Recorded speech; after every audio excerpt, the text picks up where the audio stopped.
Si les avions de nouvelle génération ne suffisent pas, et les technologies de rupture ne sont pour le moment que des promesses à long terme, alors quelles sont les options pour véritablement voler plus vert dès aujourd'hui?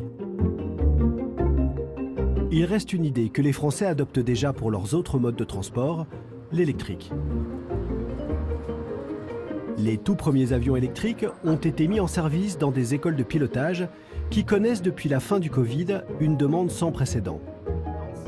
Celle d'Hervé Bérardi à Aix-en-Provence en possède 3. Il a été l'un des premiers à parier sur ces nouveaux modèles et termine une visite pré-vol avec une élève.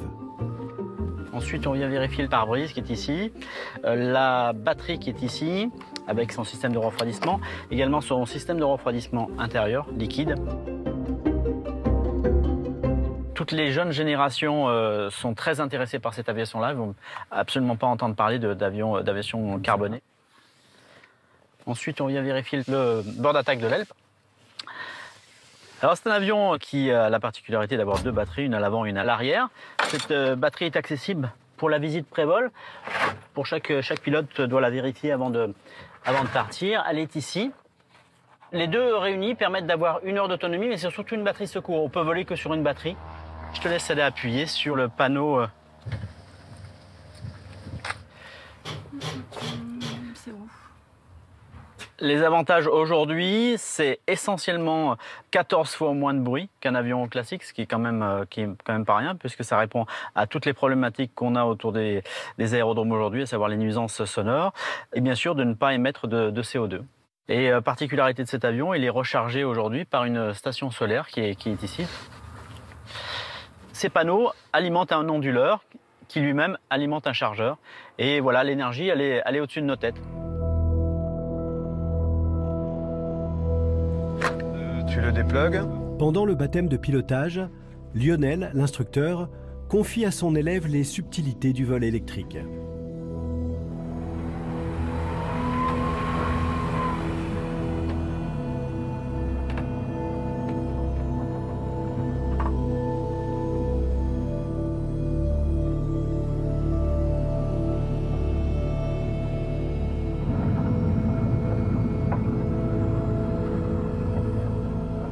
Une particularité de cet avion, c'est que quand on s'arrête sur la piste pour attendre que notre avion passe ou faire nos essais, l'hélice ne tourne plus.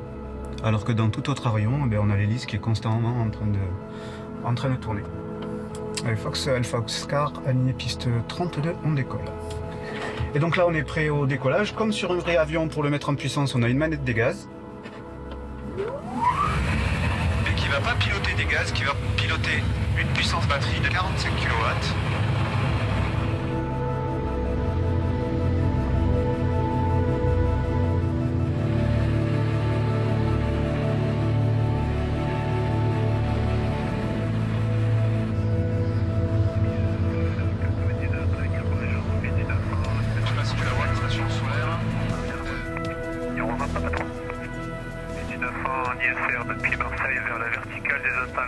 C'est surtout un regard vers le futur qui est assez intéressant. On fait tous une passion qui est un petit peu montrée du doigt en ce moment. Et le fait de montrer qu'on fait des efforts en développant une aviation décarbonée, je pense que c'est intéressant. L'économie d'énergie est primordiale dans ces avions, forcément, puisqu'on ne veut pas gaspiller de la batterie pour rien. Du coup, il a des propriétés aérodynamiques très intéressantes. C'est un avion, comme on dit, qui est très fin, donc qui plane beaucoup. Ici, on va venir checker le pourcentage batterie, et c'est ça qu'il faudra surveiller. La réglementation nous demande d'être à 30% de batterie au moment de l'atterrissage.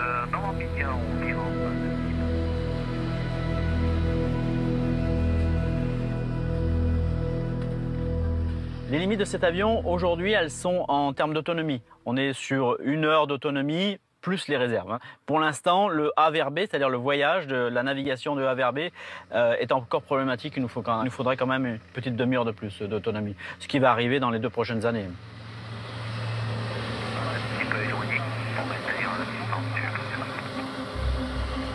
Alpha Oscar en finale 32 complet, c'est la masse des batteries qui poserait problème. Et on va être aujourd'hui, à mon sens, sur de l'aviation régionale. C'est pas demain la veille qu'on traversera l'Atlantique avec des avions électriques, je pense. Ces avions resteront réservés donc à de très courts trajets, pour un nombre de passagers très réduit. Mais ils peuvent paradoxalement redonner à l'aviation une place qu'elle n'a plus aujourd'hui.